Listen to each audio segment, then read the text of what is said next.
Hi, it's Miss Logan. Today I'll be talking about vocabulary and different equations that we use when we have circular motion. Okay, so when we talk about uniform circular motion, we mean that the speed is constant. However, there's different things going on with velocity and acceleration. So in uniform circular motion, when we say one revolution, that means the object is going around the circle one time. So in this situation, our speed is constant. However, our velocity is changing. Why is velocity changing? Well, velocity is a vector, and as this object moves around the circle, it is constantly changing direction. So our velocity is caused by a change in direction. So if we want to figure out the speed of an object going around a circle, we're going to use distance over time. The distance in a circle is its perimeter, which is our circumference, which is 2 pi r, divided by time, and in circular motion we call this our period. So we talked a little bit about speed and velocity. However, this change in velocity has to be caused by the acceleration. So in circular motion we use centripetal acceleration. So this means that there's a center-seeking acceleration. Okay. The equation we're going to use for this is A equals V squared, so my velocity squared over R. R is my radius of my circle. Now remember from the previous slide that I might have to put something in for V. My V is equal to 2 pi R over T, and let it be squared. So this is just another way that we can write this equation. So that it will make sense for our situation. Okay, so our centripetal force is related to our acceleration. So this goes all the way back to Newton's second law. To accelerate, we must have a force. In circular motion, we have acceleration present. We must have a force. Centripetal force also means a center-seeking force. Now, this isn't a new type of force, it's just indicating it's towards the center. So here are 3 examples. One example is that I have a ball and a string and I'm revolving it around me, okay?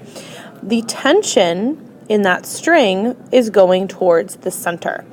Now, we'll do some experiments in class, but we can actually almost like feel this in our string, that center seeking, okay? A car going around a curve, my force is towards the center. Now, this might seem counterintuitive because when we go through a large turn, we will actually feel our bodies move out, okay? This isn't actually what's going on, though. My car is accelerating towards the center, and the force is still the center. Last example, sun and the earth revolving around it. Now, we know that my sun is much greater than my earth in mass. It's still center-seeking. So keep this in mind as we go in through this chapter. My mass for my sun is huge compared to my earth. So I have a center-seeking force. So let's derive my centripetal force equation. So we know that force equals mass times acceleration. Now for acceleration in circular motion, I use a different equation for acceleration, so that's V squared over R. Okay, so a 1,000 kilogram car is traveling through a circle with a speed of 40 meters per second, which we can also say that is my velocity. So remember, my velocity is indicating my with direction. My speed is without direction. The radius of the circle is 500 meters. So find the friction force between the car and the road. So let's just set up the situation. So a car is going around some curve, okay? And my centripetal acceleration and my centripetal force is that frictional force that is keeping it still. Now we know if we go too fast around a curve, and if there isn't enough friction, for instance, on a very rainy day, that's when our car will hydroplane or it will skid, okay? So we're losing that frictional force, also known as my centripetal acceleration. Remember, centripetal acceleration isn't a new force. It just means center seeking, okay? So we know my equation. is F equals mass times V squared over R. Let's plug in my numbers. So I have 1,000 kilograms, 40 squared over R. Okay. So I'm going to get 3,200 newtons. Okay, so coming back towards the center seeking. So once again, my centripetal force is not a new force, it's just saying it's center seeking. So kind of it's better if we just got rid of this word and we just said it's center seeking. So when we're going through these problems, it's important to think about what's going on. So right here we have a ball that is spun around, and we're going to look at two different situations. So first, when this ball is at the very top, tension is going towards the center, and also my force of gravity is going through the center. At the bottom, though, my tension is still going down like it always is. However, my force of tension is center.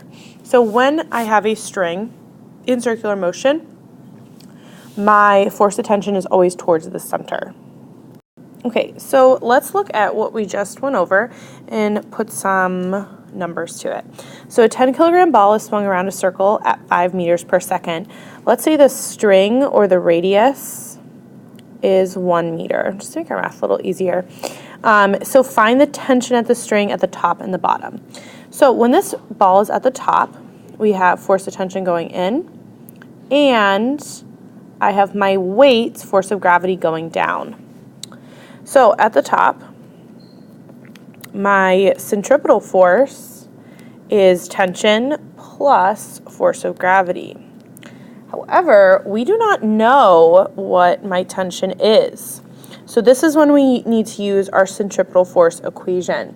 So from previous slide, force centripetal is mv squared over r. So I can plug in numbers here. So for my mass, it's 10 kilograms, and my velocity is 5 meters per second, all over r. So my force centripetal will be 50 newtons. So now I can plug that in. So at the top, my force centripetal is equal to 50 newtons plus 10 kilograms times 9.8. because that is my weight. So for my answer, I'm going to get 148 newtons. Now at my bottom, I have a different situation going on.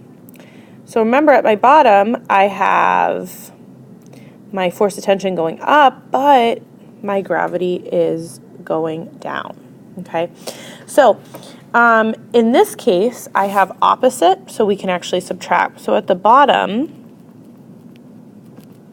my force centripetal, I have my force of gravity minus my tension. So my force of gravity is 98 minus my force of tension. Okay. Now, one thing to note in this problem is that we define our directions a little differently just to make it easier. Because we have a lot of things going down, we actually made down positive. So this is just important to think about in this unit, is how you want to define your positive and negative. So please make sure you have taken notes and you complete the Google form.